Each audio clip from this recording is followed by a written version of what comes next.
Everyone, we're going to go ahead and get started. My name is Aisha Gori and I manage Career Services. Thank you very much for joining us today. We're very fortunate to have a guest who has actually flown in from New York, from Touro College to work with us. Chaim Shapiro is with us, and he'll be giving us a wonderful session on all of the tips and tricks related to LinkedIn. And LinkedIn 101 is the title. I'll go ahead and let Chaim get started. For those of you who are just joining us, please note that you can share, if you're online, you can share questions through the chat box. We will be recording the session to make it available for those folks who are unable to join us today.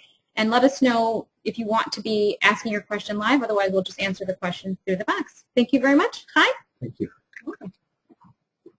Okay, well, thank you for the introduction. It's actually my pleasure to be here. We actually worked together on a presentation at the National Association of Colleges and Employers a year ago, which got quite a great reception. I appreciate the invitation to come speak here. Really what I try to do in the 1 hour session is really go through some of the most basic things about LinkedIn, especially when it comes to people's profiles, what people need to do in order to get a profile that really works for them. And then I do want to take questions. So either we're going to take the questions through the chat box, but if something comes up and you see it and it doesn't quite make sense, you'd like a little more clarity, please let me know and I'll try to clarify that. That being said, LinkedIn is a very rich, very powerful tool, so it's very difficult, obviously, to get and cover everything about LinkedIn in one session. And one of the things I get a lot after my workshop is, well, you went so fast and you showed us all these things. One of the reasons we tape these kinds of things so people can go back and see it point by point. So the idea is to show you the basics of how to do things. And from that point on, you can either go back and view it, or you can ask questions, or contact your career services office for specific strategies and ideas of how you want to do particular and different things. So if that makes sense, I just want to get started. Basically, when I first started in career services about 6.5 years ago, LinkedIn was sort of a new kind of thing. People hadn't really heard much about it. And when you got on LinkedIn, you were in a sort of rarefied era to be connected with people. People are like, oh, this person is cutting edge because they're already on LinkedIn, when most other people are not. Unfortunately, it's no longer like that. There's about 250 million people on LinkedIn. When I started, there's about 7.5 million. So nowadays, it ends up becoming much more like another email that somebody doesn't want to see. So when it comes to LinkedIn, the first question I always ask people when they ask me, well, what can LinkedIn do for me? First thing I say is, what do you want LinkedIn to do for you? Because the real answer for what you're going to be doing with it depends on what it is that you want. So if there's something specific that you want, that's sort of the idea that you get. That's how you get a perspective of what you want to do. Now, in general, the profiles are probably some of the most important parts of it. And the focus I'm going to really put on here is the profile. Now, before we get started, one of the misconceptions that I've heard numerous times is a lot of people will think, something, I'm on LinkedIn, it's a day later, it's 2 days later, well, where's my job? And I actually heard somebody named Martin Yates, who does the Knock 'em Dead book series, very good book series on job search, actually said there's no such thing as a LinkedIn fairy. In other words, the fact that you're on LinkedIn doesn't mean something's automatically suddenly going to happen and jobs are going to appear out of the woodwork. You have to use LinkedIn appropriately. And the point of this session is really to show you how to start using LinkedIn appropriately. When I meet with private LinkedIn clients, when they tell them, well, what can LinkedIn do for me? First question I ask them, what do you want LinkedIn to do for you? But before you get started, the most basic thing and the focus of this particular session is you need to have a profile that really presents you in the most positive, affirmative way. And we're going to really focus on what you need to do in order to get that kind of profile. So all the action here on LinkedIn, this is the home page that you should all pretty much be sharing. It's pretty universal through the system right now. And if you click here on profile, you go to edit profile. This is where you have the opportunity to do all sorts of different things here on LinkedIn. Okay, first thing I think is probably most important and often overlooked, very, very important to have a professional headshot picture up. So you don't want a picture of something you did at a party or something that you did. I've seen some great family shots. Those are more of a Facebook kind of thing. On Twitter, you want your professional headshot that shows you professional way. A lot of places, actually, it's a nice service that some career services offices offer. You offer that? We just started in California, just did it for the first time. Oh, cool. So headshots are you need a professional headshot. Now, what I've heard, and again, I don't have these specifics on this, but I've heard people are up to 7 times more likely to view your profile if you have a picture than if you don't. And when you think about it, when somebody's looking at a bunch of different profiles and they see a picture, they can relate to that picture much more than they can relate to sort of a blank screen or nothing. So if you have your picture up there, you're in a much better place than other places have been. I was actually presenting once before, and okay. I was presenting once before, and I was actually I was telling the people about the picture, and somebody raised their hand and said, Chaim, that picture doesn't really represent you well. And what I actually told them was, once you see me in person, no picture can actually do me justice. But I'm just going to mute our call. Okay, we're just muting a couple callers. Muting a couple folks okay. on the line. Thank you. Thank you. Okay, so you definitely want to go with a professional headshot. And again, in the worst case scenario, I've seen some people go into the hallway against a white black backdrop on a wall. But if you can get a professional headshot, definitely worth it. And right over here is where you're basically able to edit and upload the pictures that you need. You can upload it off of a picture off of your computer. Again, I advise people away from this kind of Facebook pictures up there. Next is your name. Okay, so you definitely want to have your name. Maiden names, actually, it has a system that allows you to do that. There's a little bit of discussion as to whether you want to put things like this, your master's degrees after it or not. Some people say yes. Obviously, I think you should because it portrays that right there, and it shows up so people see that wherever you are. That's a decision each person needs to make individually. But definitely want to have your full name up there and your actual accurate name. So I wouldn't go with nicknames. I wouldn't go with partial names, but go with your actual full name. And with my name, it's pretty recognizable, I think, because most people don't see the name Chaim that often. But it's part of your brand. You definitely want to make sure that people see that name. Next, this here is the most underutilized part of LinkedIn. This is called your headline, okay? Wherever you show up on LinkedIn, this headline is going to show up with you. When people are doing searches for you, they're going to see these few words here along with your name. So why is that so important? If I'm looking and I'm doing a search and I find 20 people, 30 people, even 10 people, what do I know about them besides I see their picture and I see their name and perhaps their degree? This is your opportunity to sell yourself to people who do not know you.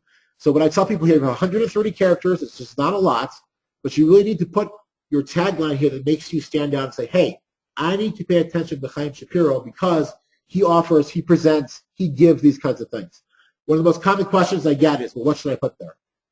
If I can answer that for you, it wouldn't be appropriate, and you wouldn't want to put it there. The idea is to come up with something that really defines you. You see, what I did, because a lot of what I do is LinkedIn, I put a lot of things about LinkedIn. So when somebody sees me, they know I can offer LinkedIn workshops and be a LinkedIn consultant and training. You also see here that I have a link to a LinkedIn webinar that I did.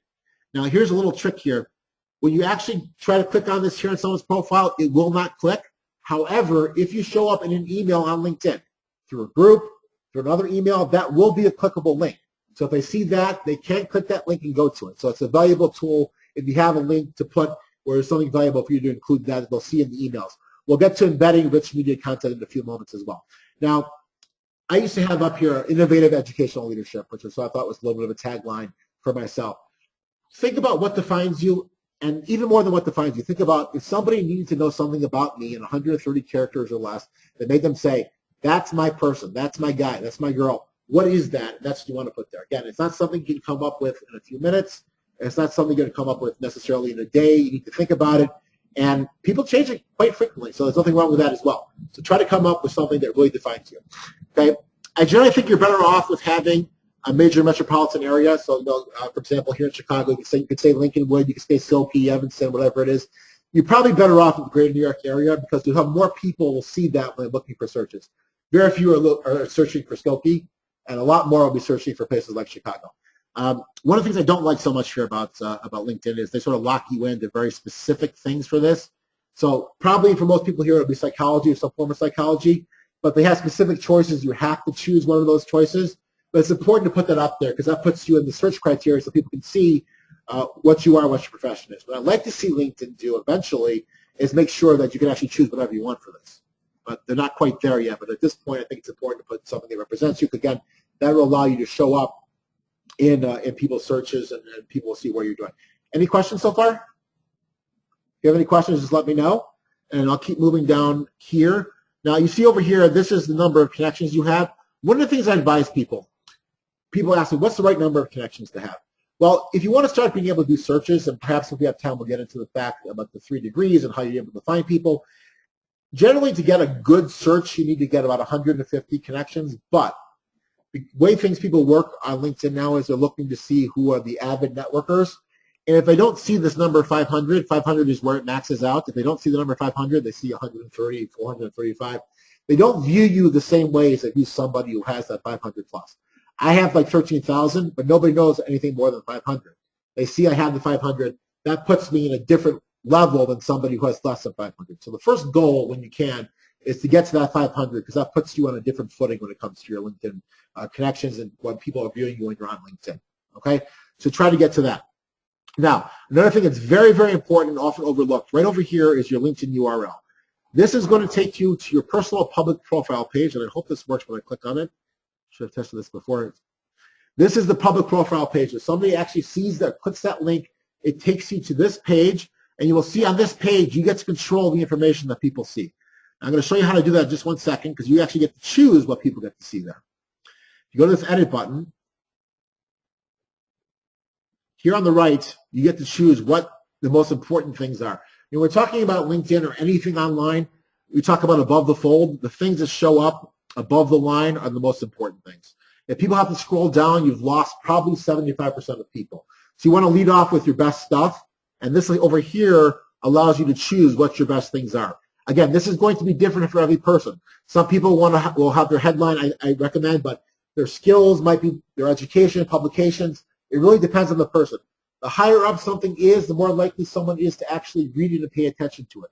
So it's definitely very important to make sure that you're focusing your profile on what you want people to see. And I tell people, generally you want to do this, you want to make your profile visible to everyone. I really have no idea why anybody would make their profile visible to no one. That would sort of defeats the whole purpose of LinkedIn, but they do have that as an option. So that's the first thing I would do. The second thing I would do is go right down here where you can customize, to show you on this page, customize your public profile URL. Now, LinkedIn will default to something that has part of your name. It'll say linkedin.com, PUB, and then part letters of your name and some numbers and some letters. Much better off getting your full name here. And it'll switch to linkedin.com/in and then your full name. Set that as your custom URL. And after that point, whenever you send out that URL, that URL will be the connection to your particular, to your link to your particular LinkedIn profile. A lot of times people ask me, well, my name is Sam Smith. You know, I can't get Sam Smith. So when I tell people, look, is it Samuel Smith? Is it Samuel M. Smith? Is it Samuel Smith MED? So try to come something that shows CPA, something that will show that you can get your name. But the more personalized, the better, because when people see that, they want them to see a professional that says your name, reflects you in the most positive and professional way. So you definitely want to try and get your LinkedIn profile. Just a warning that when you change it, the previous link will no longer work. So if you've been giving people the link, LinkedIn.pub, if you've been doing it with the letters and the numbers, that will no longer work once you change it. And once you change it and you like it, don't change it back to anything else. Because again, people who have that form of link are not going to be able to connect you in that particular way. So you want to try and make sure that you keep that so that you have that. Okay? So we're going to go back here to the main page. And you'll see here down at the bottom of the box, actually, under my profile page, that I have my LinkedIn here, which is linkedin.com and my name. Okay? And again, one of the things that I do, I use that as a tagline in all my emails. So if somebody wants to contact me or find out more about me, they can. It's not an invasive. I'm not asking them to do anything. If they want to, they can. If they don't, that's fine. So I think it's a very powerful way of getting your information out there. Here on the right is an opportunity to edit your contact info. Here's an opportunity to add some extra things. I have my Gmail account up here, so people who want to contact me can get a hold of me very easily. I get to another strategy about that in a minute. I have my cell phone up here. A lot of people aren't comfortable with that, and that's fine. You don't want to put it up there unless you want people to see it. Again, it's usually your first connections who can see it, but some people aren't comfortable with that. Twitter accounts, I think, are very important to connect. If you're not on Twitter, you need to get on Twitter. One of the things I say, LinkedIn is a very good identification tool. You can find people all over the place. It's not the best engagement tool. Much better engagement tool than LinkedIn is Twitter. So getting on Twitter and connecting your accounts is very, very important. And here you'll see I have a link to my own personal website. You see that over here. I also recommend this very highly, by the way, if you don't have one. You can get it for like $10 a year usually. Just have your own personal website, 4 or 5 pages. You have your resume up there. You actually link your resume up there specifically. It's a good idea, a way to promote yourself. And if I have a personal business, and I have that website up there as well. Okay? And some people will also put up Instant Messenger or whatever else they happen to have over there. I advise against putting up your address. Again, some people do it, but I advise against that. Okay? So after that, we're going to move down in just 1 second to the summary and talk about some of the other things you can add to your LinkedIn profile. Any questions so far? Okay, we're just going to check for questions for a second.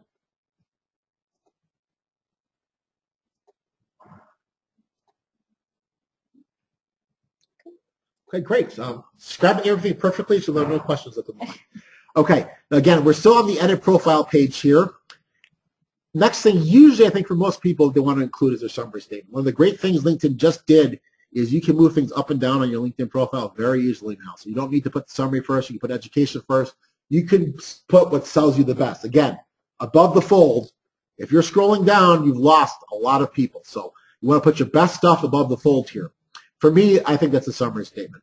And to me, again, a lot of people talk about the value of a summary statement on a resume, whether it's good or whether it's bad. I think it's very important to have on a LinkedIn profile because, again, I need buy-in. Why should I be paying attention to you? What do you bring? And for here, you see here, it's sort of a description of the skills that I have that I think describes who I am and what I bring to the table. To me, this is pretty much the same as I have on my new resume, but people need to decide. Generally focus on the skills that make you a valuable employee in the field that you'll be looking for. Okay? Now, you also see here, I put things like this. Some of the other things that I do on the side, again, this makes it a little more possible that somebody will find them. They're looking for searching for people that are LinkedIn data mining or consultants. That'll show up in the searches, and therefore they'll find me. This, I think, is the most important part, and this gets overlooked a lot. I tell people always, always, always put your email into the summary section of your LinkedIn profile, preferably above the fold. Why do I recommend that? Well, if you're talking to somebody who's not a first-degree connection or not part of your groups, you cannot email them on LinkedIn, okay? LinkedIn will charge you $10 to send them what's called an in-mail, okay? Now, look, you can send the in-mail. I haven't had much luck with in-mails, but think of it this way. If I'm looking between 3 or 4 different people as a recruiter, as somebody's looking to hire somebody, and I have to pay $10 to get a hold of Chaim Shapiro, and I can get a hold of Sam Smith for free, I'm going with the free guy. Okay, if you have your email address listed here, they can contact you right through your email address. They don't have to pay that $10. Make it easy for them to find you. Make it easy for them to contact you. Because again, if you make it difficult, the chances of them actually going out and saying, "Hey, I need to pay attention to this person. I need to hire this person," it's pay $10 just to talk to them to find out. Not as likely. Now, one of the other great things they recently added here on LinkedIn is the ability to add what's called rich media content. Okay, so you see here one of my previous LinkedIn webcasts is up here. Couple of interviews I did in different places. That's this little button right over here. You can actually add a link or upload a file. And I'm going to talk about both of those in a second. But the best idea for me is if you take your things and all of your stuff and you upload it to SlideShare, that's the best thing. LinkedIn bought out SlideShare recently. They work very well together, and it gives you the opportunity to get very good previews of your things. Here's a little tip here that I also tell people to do. You'll see right here is my actual resume. But people can see a little preview of my resume because I uploaded the resume document to SlideShare as opposed to uploading the document itself on LinkedIn. People can see it. And by the way, once you click on, I'm not going to do it here because I don't want to go off screen, but if you click on somebody's SlideShare account and they're like, "Oh, Chaim has a great LinkedIn webcast," they see all my other SlideShare, including, by the way, the presentation that we gave last year. I have that up there. So people can see it and say, "Oh, Chaim should be able to do multiple things." So I definitely tell people to take advantage of this. Generally, you want to have, again, these are things that really sell you well. So everything you're putting up here is your best professional self. Again, it's something that says, this is a person that's professional who do great things. Presentations in class that you have, webinars. I've seen some people that have done this very well. They'll take a personal, hire me kind of interview. This is why I'm important. This is why you need to pay attention to me. Look, I always tell people, though, before you put it up, show it to a couple of your friends.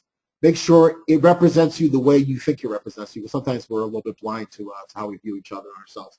But it's a great way to get yourself out there. Not a lot of people are doing this rich media content yet, so you really can make yourself stand out if you really do this. I think it's very important to put it up there, and trust me, I actually track some of the hits on this. You get significant numbers of people who are looking at these things. Again, where that leads to is another question, but it's important to do it because it sets you out, it sets you apart from everybody else. And in a system of 250 million people, every little thing you can do to make yourself stand out is something that you're doing that's appropriate and positive. Okay? So again, you can put your summary first. That's what I generally recommend, but you can move it down. Some people will have their actual job experience is the next thing, which is what I have. Again, you can move that up, you can move that down. That's this little button right over here. And here's where you're going to put, I think I moved something there. Okay, yeah, I did. Okay, so let's just move that back. I'd rather have the summary. And now it's going to be stubborn. First time I moved too easily, then I moved on. I'll fix that later. But in any event, here's my work experience. Okay, this talks about the jobs that I've had. I took this right off of my resume. Okay, this is the exact same thing. If you go to my resume, you find the exact same thing up here. Okay, same bullets, saying the exact same things. Now, one of the things that I did when I actually edited this, I made sure to get this logo on here because actually LinkedIn will suggest the companies when you start typing it in. Make sure to get that right, then the logo shows up. If you spell it wrong, you're not going to get the logo of your company up there. And prestige and the fact that you're working for a company is important, so you want to make sure you get the logo right. Plus, the company is selected as well. because their people are presenting themselves professionally. So you definitely want to make sure that you do that. You can add a number of positions. Recommendations we'll get to in a minute. And here's a presentation I think that you'll be very familiar with, Aisha, we gave last year. And people can click on right here and then see that. So in other words, I'm using the rich media content on more than just my summary statement. I'm using it on my jobs as well. Now, I will tell you, when you get down over here, you're getting much, much fewer clicks. I'm getting higher up in my profile. But if I get 1, if I get 2, if I get 5, it's better than somebody not looking at those things at all. So it's a great opportunity to continually sell yourself. And I think it's a good idea to put things there. Again, it makes you stand out. So for most of these jobs, I just use pretty much the standard resume kind of thing and put that in there and then try to add rich media content that really sells you at that particular job. So this would be things you've done in the professional sense at that particular place. Again, here is actually a PowerPoint presentation. If you've done videos, those kinds of things would be perfect. Perhaps I'll add this little presentation afterwards to that part down there. I might put it a little bit higher, but so those are all good things that you can do. Let's see if I can get this. See, now before it was so easy. Now it doesn't want to do it. Okay, but you keep going down and you add more jobs. Here's some other things that I've added. Again, I get very few clicks on these, but some of the other LinkedIn presentations that I've given. But it's a great way to make your profile look richer and make your profile look a little bit better. Okay, and you've seen I've worked in a lot of places, so not advising that, but let's see if I can fix this. It's trying to annoy me a little bit here. All right, we go a little further down here. Okay, skills and expertise. I think is another very important part here because this is highly searchable, okay? And people will be looking for people with particular skills. And you can put your skills in here, you click the edit button, and you start typing in, I'm just going to put psychology in here and see what comes up. Okay, well, there you go. A whole list of things that you can choose, and you choose from that list and add it to your account. Now, you only want to put things here that you are proficient in. If you kind of know something, and you kind of like, your brother told you something, and, that's not the thing to put there. The thing you put there is the 2 things that you are proficient in, and you want people to be able to say and actually say, something, this is the person that knows something about that. Because people do endorse you for those kinds of things. You put up to 50 skills, and I tell them, look, if you have 50 skills that you're proficient in, no reason not to, because you never know which ones will show up. One of the challenges here is this idea of endorsements. I'm going to show you endorsements in just a second here after I click out of this. Certain people can say, something, Chaim Shapiro is an expert in career counseling. You'll see here, if I click on this, it should tell me how many people have actually said that about me. There we go. 718 people, which is a lot, obviously, have said that I know something about career counseling. But that gives me some credibility. You'll see also LinkedIn cuts off after 99, so we don't know if that's more than 99. But you can see the people that have endorsed you. They can see the people that have endorsed you. And one of the things that does, obviously, is give some credibility to your claim that you actually know something. Okay, now if somebody endorses you that you don't want to have endorsement, if you go back here to edit, you can manage your endorsements and take off what you don't want or not display your endorsements or take off a particular person for whatever particular reason. Chances are if somebody's putting something that you don't want there, you probably won't want to be connected to them, but it does come up on occasion. Now, the endorsements themselves, I think, was a good idea by LinkedIn that wasn't actually done as well as they should have done it. I think they were trying to compete with Clout and Cred, some of those websites that will show expertise in particular things. Because and it gives you this opportunity to really endorse people that you don't really know. Does Chaim Shapiro know about being a basketball coach? And I actually got that once. Look, I love basketball, go Bulls, the Chicagoan, but not a basketball coach. And somebody endorsed me for basketball. I did not show that on my profile, by the way, because again, I don't have that skill. But it's gotten a little bit ridiculous when it comes to that because again, people are able to endorse you for whatever they like. And the funny thing is, people look at my profile, career counseling, that makes a lot of sense, resume writing, but I have LinkedIn down here way towards the bottom, and the reason it doesn't come up here, and I got to find it here, but the reason it doesn't come up higher is because I have fewer people that have endorsed me for it. But the lower it is on my profile, the less likely they are to endorse me for it, and LinkedIn doesn't let you move them. Once you actually start having people endorsing you, it goes in order of the number of endorsements that you have, so you can't change it. So it's a system that makes a lot of sense. I understand why they did it. I think it needs some work. We'll be able to move things around, request certain endorsements. Another important thing I always tell people, although people are very free to give endorsements, do not endorse somebody unless you will stand behind that endorsement.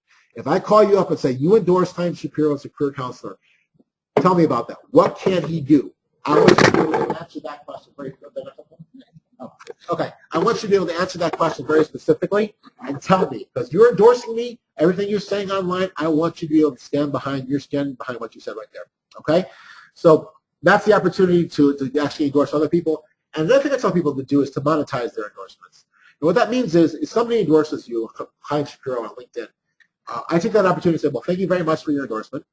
When it comes to LinkedIn, I appreciate it. How can I use LinkedIn, my skills in LinkedIn to help you? And lead to potential clients. They'll say, oh, so I was looking for somebody to help me with LinkedIn. And again, whatever your area of expertise is, if somebody is taking the time to endorse you, 95% of the time, they just click the button, but the 5% of the time, you're taking an opportunity to do something productive from a system that really is not that productive. Now, much more important than these actual these skills and the recommendation, and the endorsements of the recommendations, which is down here. I tell people you want to try and get actual recommendations. This is something that somebody's actually going to write. You'll see I had 23, which is a lot. You want to get above 3 or 5 is really starts where you get to a good place. People who can actually speak about you, and again, it's not your brother, your sister, your cousin, your roommate, but somebody, a professor, somebody you worked for, somebody who was a mentor, to write something about you. And this time they're actually taking the time to write specifically, Chaim Shapiro has these particular skills. This is what he did for me. This is why you can trust him. These are much, much more powerful and much, much more important in my mind than the endorsements, which will become pretty vain and empty. So I tell people, again, you can actually make a request to be recommended. Click this little button right over here, and you can actually send out emails based on your job to the people that you want. Personalize this to each person. I don't send out mass emails here, because mass emails in general are a bad idea on LinkedIn. But say, if I were to reach out to Aisha, say, thank you for having me. If you don't mind, I'd like to write something on my profile about recommendations for the work that I've done here, that kind of thing. And those are the kind of things that work well. And it means a lot, actually, because when people actually produce a PDF version of an account, that actually shows up with it. So it's actually very, very important, very, very powerful. Okay? Continue to go down the profile here. If you have any particular projects that you've done, here's the presentation that Aisha and I did. And I'm not sure why you're not on here, actually. Was on here before. But anyway, presentations you can put up here. I have one of my webcasts up here. It's another way to sell yourself. Every person is going to have different things to put here depending on what their expertise is and what they've done. So anything you do to add to make this more rich is important. I have my education down here as well. You can add links to your education, presentations, course grades, files, and anything like that. Again, things that make you to show you up and show the work that you've done in a positive way. And again, you want to make sure that you actually hook up to your actual campus and get the campus correct. Again, there is certain prestige and honor to the fact that you have those particular campuses. Okay, if you have any publications, you can add that. Organizations, there's NACE. And one of the things here that they're just starting to do is opportunities you're looking for in the nonprofit realm. Now, LinkedIn is looking to make like a database of people who are looking for volunteer opportunities, and you see that I've been willing to join a nonprofit board. They're hoping to have people that will get the opportunity, especially students, by the way, to volunteer. It's a great opportunity to build your resume. So potentially, if you go over here, it's a little bit, it's not quite where it needs to be yet because you just have 2 things here, but eventually they'll get this right, and you'll be able to include all those things that are important to you. Causes you care about, stay away from things that are political, okay? You can be very passionate about something political, and there are people who are very passionate about the exact opposite thing. So, if you're passionate about, something that has to do, charitable work or helping people get jobs or, help mentoring kids, that's the kind of thing you would put there, not something that would be political, rah, rah, rah, whatever party it is not the kind of thing you want to put there, okay? And I also tell people here, when it comes to interests, these are all clickable, so you can put a bunch of these things here. And I tell people, put different things here because, again, it helps things show up. Let's just show you what happens when you actually click this. As this goes here, it'll take you to a list of other people that have those skills. Okay, so you'll see, by the way, if someone does a search for those kinds of things, these are some of the things that will show up. And we'll see if we have a chance, we'll get into searches a little bit later. Okay, so that's definitely things that I would add and put things there. Let people, again, the richer you can be there, I think the better. Okay, and the more things you can include, the better. Any questions at this point? Let's stop for a moment and check for questions. Which basically means I need a drink break, by the way. No? No, great. If you do, just feel free to use the chat box. We'll be happy to address them right there. Okay. Next thing we'll go to here. Now here on the side, you'll see some other things that potentially could be important. And again, it depends on the person. If you have language skills besides English, that's an important thing to include. Test scores, I'm not a big believer of. If you took like an actuarial exam and you scored a 9, that's, I mean, I got 105 on my, on my, what do you call it, psychology midterm. It's not what you're putting there. Okay. Courses can be important. Now, what I usually say about courses, if you're taking a standard kind of course program that leads to a degree like a history, putting American history is really not going to say anything. If you did something like I did, like an educational administration, where there's organizational theory, which is a little bit different than those things, that might make sense to put that there. If you have any patents, you're much more fortunate than me, and certifications are another thing that people can put up there. Probably very important for this particular constituency. They're actually talking about actually having a MOOC certifications up here eventually. They're talking about being able to add that so you'll be able to say that you have a certain amount of knowledge or credibility when it comes to those particular things. So that's basically the quick half-hour version of the profile and how to do the profile. Okay? If anyone has any questions on that, I want to move into some of the other things that you can start doing here with the actual, when you actually start using LinkedIn. Okay, so that we started here with the profile button. The next button here is the network button. And really we get to the important things on LinkedIn. It's all about connections. This is a brand new CRM they added here on LinkedIn. And this is an incredibly, incredibly powerful tool. I'll get to this in just a moment here. But you'll see here, this is synced with my Gmail, with my LinkedIn, with Outlook. And what I have here is when I click on this person, let me just pick somebody that I don't show you. Okay, you mind if can I just, okay. So you'll see here when I click on her profile, this gives me a history of the emails that I sent her. So there's emails about this workshop, about our presentation we did, all of when we connected. Now I can also add a note to her profile saying, you know, we worked together, corresponded on this. I connected to her for this particular reason. I can set up a reminder saying, you know, I need to contact her, and again, 1 day, 1 week, 1 month. I don't like this. I like to be able to have a calendar up here and say, hey, I want to contact her on March 13th. I don't know why it doesn't let you do that. It doesn't. How you met is a very, very important tool because, you know, when you meet a lot of people at conferences, right after you get that card, send them a LinkedIn invitation, put that right there because when you reach out to them again, when you go to a lot of conferences, you just don't remember what year, something you talked about, conversations you had, presentations you went to together. Because when you talk to somebody, you say, hey, remember we went to that presentation at the NACE conference in 2012, we talked about this. It just knocks their socks off. They have no idea how you do that. By the way, this information is visible to you only, okay? So nobody else is going to see the notes that you put on anybody, okay, unless you're going to be showing something like this. So you get to keep your personal notes. It's a great, great way to keep your information in one place and have your contact relationship management. So when you reach out to somebody, you got all your stuff in one place. Tags are also very important. This used to actually cost money to have tags, but you can actually tag a person and have an unlimited number of tags, I believe. And what it does is if you're actually searching your contacts, you can search your contacts by tags. So I'll just show you here. Why didn't that work? Oh, filter by contact, that's why. Okay. Go to contacts, filter by tag, and I'm just going to show you like one of these. Come on. Okay, so you just see, I was looking for a literary agent at one point, and there you can see I have all the literary agents that I was reaching out to. And again, I'm not going to show you that, but if I look at Ted Weinstein, you'll see the notes that I had about him and the conversations I had in the emails and all those other things. It's a great way to keep everybody in one place. And by the way, you know, it's a great way if you want to send an email to all of them. You can select all up to I think 25 at a time and send them an email. Again, I'm much more into the idea of sending personalized emails. When you send me mass emails, it gets lost. But it's a great way to keep all you people in one place. One of the things I keep here is, for example, my LinkedIn clients. So every once in a while I'll say, well, how's it going? What's happened since the last time we talked? Can I help you with something else? Those kinds of things. So very, very powerful tool. And again, it's a new tool. It's a way that I think the future of LinkedIn, because it really provides an opportunity to make the connection part of LinkedIn much more real, much more connected. Now, just to show you the way you set this up here, if you go to this little settings over here, it'll allow you to sync your LinkedIn, Gmail, Yahoo. It doesn't allow AOL. By the way, I actually switched from AOL to Gmail because of this, because it does not sync with AOL, and I actually had to upload my AOL to Outlook to get it to sync, to get the other stuff back, but it just wasn't worth going forward. You know, your iPhone, notes, you know, card munch, those kinds of things, and it's a very, very powerful way to connect to people. Now, if you see the connection to people, generally the way it works on LinkedIn is people you're connected to work within 3 degrees. Let's just put in counting here, and we'll see. I spelled that wrong, I know, but see what comes up. Okay, did I mean accounting? I did. Oh, there we go. It's actually a good page. You see this person here is a 2nd degree, which means I'm connected to somebody that he's connected to. And then I clicked out of it. See, it was better when it wasn't spelled right. This means this person is connecting to somebody that I'm connected to. I can send the connection request, or I can send the get introduced to somebody that I know. We could talk about that a little bit later. I'd rather avoid that for now, but the idea is if you get introduced to somebody, make sure it's somebody you know that's connecting you to somebody he or she really knows. I've gotten, hey, can you connect me to it? I don't really know that guy. I'll send it on, but you're not looking good. Okay? Here's a 3rd degree. Now, the challenge with 3rd degree is LinkedIn did this a couple of years ago. Instead of showing me this full person's name, it just shows me their first name and their last, the first initial of their last name.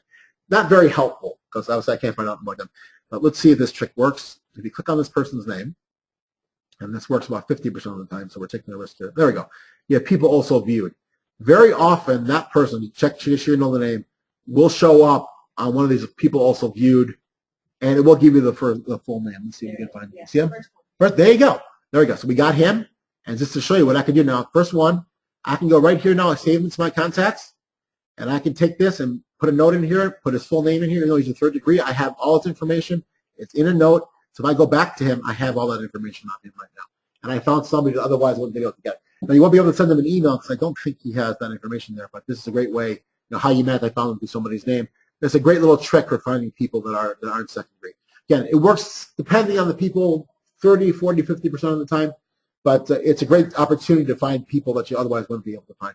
Now, some people, a question I always get is you can actually turn off this people also viewed. And it sounds a little selfish when I say this, but I actually recommend that people turn that off. Because if I'm looking at your profile, again, I'm looking at people who are LinkedIn experts, and they say, oh, Chaim Shapiro, you've done this. I'm like, oh, here's another person that's done great things. That takes them away from my page. It's great for them, but it's not good for me. And actually, in your profile settings, you can actually turn that off so that when somebody's actually looking at your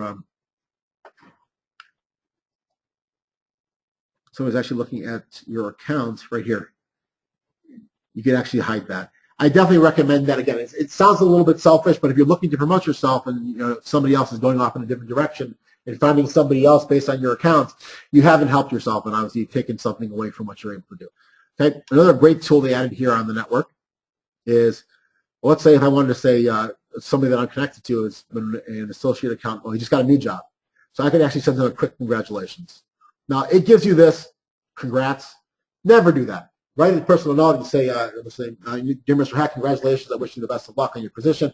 Again, now, what I would normally do first is go through his account and see if I have any history with him and mention that particular history in the congratulation itself. Okay, so you see I've actually got some things that I work with him. So I would use that in the connection, go back here, and then send him a congratulations that's very specific to what it is. The other thing it shows here is birthdays. Not as important on here as it is on Facebook. I mean, you could say happy birthday to somebody, but they're not really looking for that. It also shows people, this is an interesting one. I've seen that before, Superman there. But it also shows birthdays, as you see here, and also shows work anniversaries. Work anniversaries are a great way to say congratulations for somebody. Somebody's been working 5, 6 years at a place, you send them a quick congratulations again. Looking at your notes and seeing what connection you've had with them, very, very, very powerful way for you to reach out to them and say congratulations and keep that relationship going, okay? And by the way, you see up here, this is where your mail is, just so you see, somebody sent me a request. One of the questions I get frequently is, should I accept requests from everybody or just people that I relatively know? And people need to make decisions about this, okay? Most people, the idea of LinkedIn is to be people that you know that are part of your trusted network. Very few people actually do that, but there's sort of the two extremes, people I only know really, really well, and people like me will accept from anybody that appears like they're a real person. I don't take from companies. And the reason I do that is I do LinkedIn data mining for companies. And I have a free research database that very few people have. And I'd be able to give them names like recruiters that otherwise they wouldn't be able to have. So I'm willing to do that. For most people, if they sound real, it's somebody's connection, you know how they're connected, you know where they're working, it makes sense to accept those connections and you accept that connection right here. They also moved your actual inbox to a different part. Just be a little bit easier to find this with all your inboxes over here. See, the invitations that are pending. Usually, actually, you're able to see your sent invitations all in one place. They took that down, unfortunately.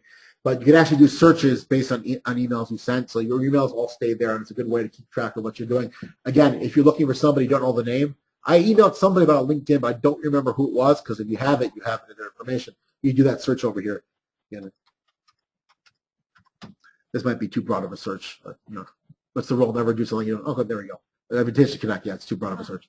But in other words, you can find things that are more specific and be able to connect them on that kinds of things, particularly. Okay, any questions? Another drink break?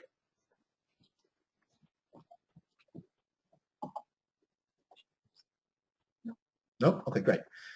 Okay, now another very powerful thing that's often not used as appropriately or as often as it should be is this thing a little down here. You can actually see who has viewed your profile. Now, if you don't have a paid account, it'll show you 5 people.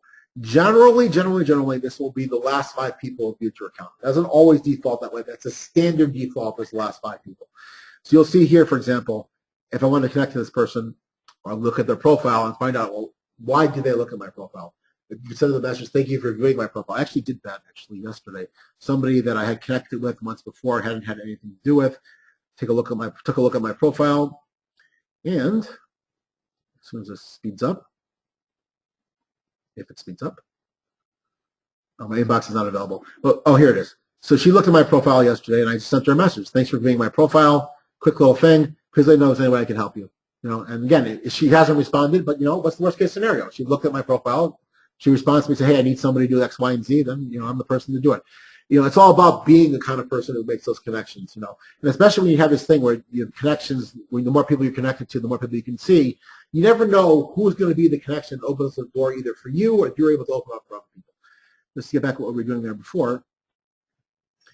You'll see here that I had 7 people view my profile in the past day. And again, it only shows me 5, which is usually enough if you check it quickly enough. Here is something that people do not look at frequently enough. These are how many people have viewed your profile in the last 90 days. And it shows you a little track. And by the way, you can see here, right around the holidays, really dropped off. And that happens a lot because people aren't in the professional, not working. I'm not sure what happened over here, but over here is a little bit higher in the middle of the year, those kinds of things when you're doing different things. And you'll see that here, this shows me how many times I appeared in searches on LinkedIn. When somebody put in whatever search LinkedIn, Chaim Shapiro, I showed up 5,827 times. Okay? One of the ways I know that my LinkedIn profile is actually working is this number. Good number, when you're talking about real numbers, is about 10%. If 10% of the people who are viewing your profile are clicking through, that means they are seeing something there that is making them say, hey, I need to pay attention to this person. Okay? So if this was 5,827, this was 50, there's something wrong with my profile more likely than not because people are not viewing my profile. When it's above 10%, generally you're doing something right. Okay? And another thing that got a little bit annoying here on LinkedIn is they took off the ability to see people's recent status updates. And I really like this tool. You're actually able to see the updates the person had, who they connected to, what they were saying about themselves. And the reason that was important is I want to see, because first of all, a way to present yourself in the best possible way, but see what other people are doing. You can still see your most recent updates, but you can't see anyone else's necessarily unless you happen to. So you see here's the most recent update, and here's some people who commented on that particular update. It's unfortunate because the people really need to be there at the time and see it and comment on it, because once it scrolls down, they miss it. What I tell people to do also, by the way, you can also see what times they're working, what kind of things are working right over here. It tells you how many views you've had. These are second and third degree people, how many people liked it and those kinds of things. If you track that over time, because it shows you age and it loads us very slow, a little quicker. But you see this one was 306, and you see what time I did it and how often and the subject. If you track that over time, you get a good idea of some of the better times that you should be posting and times that aren't so good. Again, I'm very upset that LinkedIn took that away. So I thought it was a very powerful way to engage with people and a very powerful way to promote yourself. But it is what it is. And I still tell people, try to update something once a week, at least, maybe twice a week. Another little trick here, by the way, you see here that I have a link in here. Very important to include a link in your actual update, because when you do that, if you're part of groups, you can actually cross-post that to groups. If you do not have a link, you cannot cross-post it to groups. So if you have a link, you can actually say, okay, well, CareerServe chat would be of interest to the National Association of Colleges and Employers group. If I wanted to, I just type the name of the group here, and it'll start showing up here. I can click that and actually cross-post that into 7, 8, 10 different groups at one time. So if you're going to be posting something, again, if you have something valuable, again, not just posting a link to post a link, but it's posting a link that actually does something valuable for you. Okay? See any questions? I'm explaining it perfectly? Usually I get some kind of response, but I got nothing. Okay. They're all on mute. They're all on mute. Okay. Well, we can type, I guess, right? Nope. No questions? Okay, great. Anybody there? Yeah, they're there. Oh, okay. It's one of the things you never know on one of these things, whether anybody's actually there. Okay. So I'll show you a couple other things here just in terms of advanced search features. Now, if you're looking for a job, this is a new advanced search, and this is relatively new in terms of how they do this. You can do searches based on locations, industries, and those things. Here are the connections of the people that are going to show up. I tell people, click the third degree, because you have that little trick now as to how to find out who this is. It leaves it out because it's usually not that powerful, but now that you know how to find them, you might as well include that. So if you're looking for somebody who lives, again, and this is why I wanted you to put the greater Chicago area as opposed to, Skokie, because very few people are probably putting Skokie in there when they're searching that. They're putting in greater Chicago, and you won't show up necessarily if you have Skokie there. And you're looking at a particular industry, accounting, let's say if it has psychology here, or something similar to it. Keyword search, title search. Here's another very powerful one. You're looking at a particular company. I'm just going to, it's not going to have something in psychology. If I put Price Waterhouse right there, and I can do a search. And also I can do a search, by the way, on location. I can narrow it into by zip code as well. And let's just see what comes up here. Okay, so these are potential people that I might want to reach out to and find out if I want to connect with them and see if there are people that can potentially help me get into a particular place. It shows you who the shared connection is. So, for example, if I want to reach out to him and say, hey, Gabriel, this potentially, do you know Joe well? Can you connect me to Joe? And that's much better than reaching out to Joe. Specifically, worst case scenario, you can send a connection request right to Joe. Now, I want to make this point here when you send a connection request. Let's see what it's going to do here. Let's see. I'm supposed to actually do it this way because that'll actually automatically send a request in a blank one. If you go here and click connect, much better, and you could say friend or whatever it is. Make something very specific here. My name is Chaim Shapiro. I'm Assistant Director of Career Services at Toll College. I'm reaching out to you because. Give me the reason. Tell me why you're interested in me. It's not just a blank thing. Had I accidentally pushed that other connect button, it would have sent a blank generic, which is a mistake all of us make. But the more specific one is better. Okay, so you don't want to click on that button. Much better to click on and find out, send something specific to that person and connect to them. Again, if you can use this person in between because you know them well and they know Joe well, that's a very important thing to do. Okay, and this is a great way to do search for different things. They added actually this great alumni feature recently here. So if you go to find alumni, you can actually search the alumni at your particular college. Now, I have University of California, Riverside. You can actually change the school here to any school you want. I'm just going to keep this at UC Riverside now because that's just where it is. But I can search by where they live. Let's say we're looking for CPS Chicago on here. Well, Los Angeles, obviously, because, if you see more CPS Chicago on here. Let's see, but here's Great Chicago. There we go. That's 78, so I clicked on Chicago. And I'm interested for somebody who's working in education or consulting. I can click on all those, and then it'll give me a list down here of those people. Again, here's a third degree. What do? Click on their profile, okay, and try to find out their name if you want to find them out. I think that's important. But this is a great, great way to connect to people from your institution. And also here, by the way, it also shows you, where what they studied in terms of their majors. So you can say, hey, we were both, education majors at UC Riverside around the same time. Here's where it shows the skills. This is why I'm really sad they changed the skills. You used to be able to check skills at companies and places and really see which skills are valuable, which is if you're looking to work in a particular company and you see the top 6 skills that employers are listing and you have those skills, perfect time to put that in your profile, but you really can't do that anymore. But still, it's a very, very powerful way to get a hold of people. I'm looking for somebody who's a public speaker. Again, that'll show me that kind of thing. So this is a very, very powerful tool. And again, you're not stuck to your own campus. It'll default to your last campus, but you can change the school here to any school that it has by name. And I put Touro College in here, that will show up. It doesn't show up on mine because I am not a Touro alum. I just work at Touro. And then you can do the same kind of search there. Okay? So a very powerful way for connecting to people, a very powerful way for connecting to people that have some connection to you. Okay? So the LinkedIn search is another thing I would definitely recommend that people do. Okay, I'm going to try a job search here. Okay, now I'm just going to do, you see I was looking for a popcorn maker, I guess. Showed up. Yeah. That's one of the advantages. You use your own Google Chrome. Yeah, my popcorn maker broke, so there we go. So, but that's Google Chrome's automatic, by the way. I guess there could be worse things up there. But anyway, if I put in accounting here, and by the way, I choose accounting because I work with largely with accounting students in Touro. Okay, and I'm searching for jobs. This is going to give me a list of jobs. Now, I can set this by zip code, by area, those things. Here's the important thing. If I'm looking for a job, for example, at Ernst & Young, this tells me how many people in my network work at Ernst & Young, and potentially, again, that's a number that's a little too big to deal with. But potentially, I can look at that and say, hey, let's see if one of them could help me get in there. Now, if I look down here, here's 7 connections. I tried this right before. This is the one I want to see here. You see here, if I was interested in this company, I have one connection that's connected directly to the person who posted this job. And I can go say, Grace, we met, again, I have my notes on her. We met at this conference. We talked about this presentation. Can you please introduce me to Tanya, and we'll talk about the appropriate how good I would be for that particular job. Very, very powerful way of making connections. So if you have that one connection to somebody who posted the job, there's nothing better than that because you turned a cold lead into a very, very warm lead. Okay? So I definitely recommend you do that. Again, having a bigger network will give you more opportunities like that. The more people you're connected to, obviously, the more people and more opportunities you have for things like that. So again, if you get above 500, it'll show up and much more nicely. But in addition to that, you have a chance of showing up with the kind of people that can actually make a difference in your life. And again, one of the things I always point out, you could be that connection for somebody else. And that's a very valuable thing. And I believe in sort of karma when it comes to these things. If you help other people, people start helping you, and you get a reputation for being the person that's a networker and does things.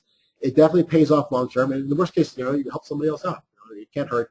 I always tell people the best time to build your networking capital is before you need it and when you need it. If you're starting to build your networking capital and you actually need something, you're way, way behind the game.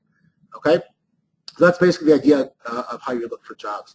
Now, one of the things I tell people, we talked about Twitter basically before, is I tell people what you want to do is identify on LinkedIn and engage on Twitter. You can do searches for people via LinkedIn and find a lot of people. And let's take a look at Grace, first connection with her. I can actually search for connections here. So if she was somebody that I was interested in and I wanted to put in a search term here, again, we don't have time to go through it specifically. I can put in accounting, find people that she's connected to. If she's a leader, an industry leader, chances are she'll be connected to some of the industry leaders, okay? And then potentially I can say, oh, well, let me find out about Nancy Richmond again. Find out more about her. But I'm connected to her, but if I wasn't, I'd say, okay, well, how can I connect to Nancy Richmond? Do I have someone I'm connected to? What connection do I have? I don't have a good connection to her. Then I would look down here on the contact info to see if she has and she doesn't, but if she had a Twitter account, the next thing I would do is go on Twitter, look her up. Because, for example, when I have somebody here on Twitter, I can actually connect to them and talk to them about things that are of interest to them. I'm a huge Cubs fan, and I guess, I don't know if anyone here is from Chicago here today, but if I see somebody and I'm interested in them, I can follow their posts. All you need to do is follow a particular person. That post will come up. You can search for them specifically and see all their posts. And the person posts, I can't wait for the baseball season to start, and the Cubs are going to win the World Series this year. I just got the perfect, I say that every year. I've been 36 years I've been predicting it. One of my friends from St. Louis, a Cardinal fan, is like, yeah, you're perfectly wrong. But, you say it every year. But here's an opportunity to reach out to that person and say, okay, you know what, I'm also a huge Cubs fan. Well, now you've built a relationship. You've engaged them in something that isn't, hey, can I have a job? I also joke around, like, I'm a big fan of the movie Princess Bride. You find a Princess Bride fan, they're posting something about that. There's your opportunity. You walk in and you found an opportunity to engage them. One thing that I've added to this, and it's one of the things that I've actually coined, is identify on LinkedIn and engage on Twitter. And one of the things you can also do in addition to that is if you get that opportunity and they're in the same city, meet them for coffee. Nothing is, at least a phone call for not, because, the worst case scenario, again, you built a relationship. Put that in your notes. I met them for coffee. I spoke with her today for 15 minutes. We talked about this, that, and the other thing. When you have that, and it will stay in one place on LinkedIn, and you'll have that information. You can reach out to them again in the future. You'll remember that. And, I know it's sometimes the people, when you're sort of beginning and you're not connected to a lot of people, you sort of remember things. But after a while, you start building these relationships and you don't remember those things. So it's very, very important to have that information done. So when you reach out to them again, you'll have that information. Now, a couple of things I want to point out before I conclude. I'm going to see if there's any questions about any functionality that people want to show me. A couple of mistakes that I see that people make is anything you post anywhere online, anywhere. I don't care if it's Snapchat, WhatsApp, LinkedIn, Facebook, Twitter. That never goes away, ever. So never say anything that you don't want to have, as I like to say, your grandmother to see. Or if you're not ready for that to be the headline in the New York Times, do not post it anywhere. I don't care what privacy settings you have, just don't do it. Because those things never really go away. I'm willing to bet in 15, 20 years there'll be a Senate race or a presidential race, and they'll find something silly as somebody said on Twitter when they were 20 years old, saying, hey, we can elect this person, look what he or she said. So you have to be very, very careful with that. Make sure, especially when it comes to LinkedIn. LinkedIn is all about professional networking. There is some room. I have pictures of my daughter on Facebook, and my daughter went rock climbing in California. I got all that stuff. That's fine for that as long as it's appropriate. That doesn't really belong on LinkedIn. That kind of stuff is stuff for Facebook. When it comes to Twitter, I usually try to keep like about an 80-20 rule, where 80% of the stuff is professional stuff and related to the field, and 20% of the stuff, my daughter did this, and we're going on a family vacation. But what's that? So I generally advise one Twitter account, unless, if a person really wants to get into a lot of separate stuff, or they're doing a lot of silly stuff, not stuff that will be negative, and you want to completely divorce that from your LinkedIn and from the professional side. Some people do that. So if you're doing a lot of joke stuff, yeah, that might make sense.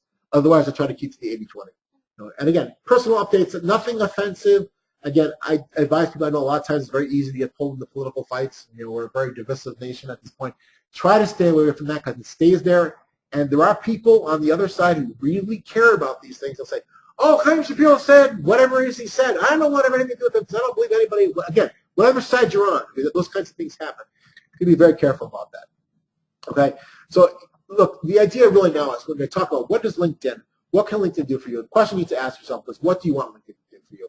But regardless of what you want LinkedIn to do for you, you need to have a winning profile. You need to have that profile picture. You need to have a great headline. You need to make sure that your entry into the forum, your entry into the discussion is one that's positive. People say, hey, that's a professional person that I know I can trust, that I can reach out to, and I can feel comfortable either working at my company, hiring as a consultant, coming to speak.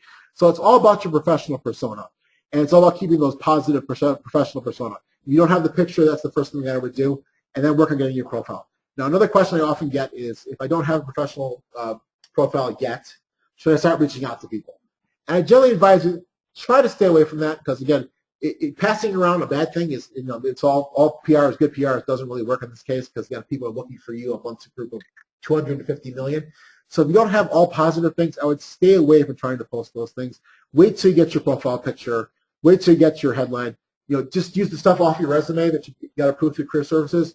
Put that out there, and you got something to start with. Again, try to get to where you have 500 connections, because then people see it. It doesn't matter if you have 500 or 5,000 or 50,000, which they don't let you have, actually. But if you have 500, no one will know, and you also look like you're an avid networker, so you want to get there. And then again, you want to reach out to people and be nice. People are asking you something, respond nicely, even if it's, again, not spam or someone saying, go buy a Presto popcorn machine. But if someone's saying something nice, I want to talk to you about a particular business opportunity, and I saw that you're working in LinkedIn, respond to them nicely, because those reputations do get around. It's not like Amazon, I guess, where you put your people's ratings, but it's important to build a professional persona, a reputation that people like, and a reputation that people respect. I just want to pause one time here. If there's any last second questions, we got about 3 minutes here. This is your chance. If you want to throw in a question in the chat box, or send us let us know. We can unmute you since we've got you muted. Any questions? So if you don't have any questions, I'll just say, by the way, I work in Career Services, and I actually host a Twitter chat for Career Services chat. It's actually Thursday nights at 9 p.m. Eastern time. And if somebody wants to send me an email with a quick LinkedIn question, I'm always happy to answer quick kind of questions. Obviously, I work with people long term, but quick questions I'm always happy to answer. You send me something on Twitter, or you hit me on Gmail. I'm happy to answer those kinds of quick questions. And it's like, people really, it's important to work with your Career Services staff in terms of making sure that everything that you do is professional. So with that, I said thanks for the opportunity. This was very nice. Nice to see you again, and thank you for the opportunity. Thank you very much. Thanks, everyone, for joining us online, and we hope this was beneficial. All right, and with that, we will say have a wonderful afternoon. Thank you very much.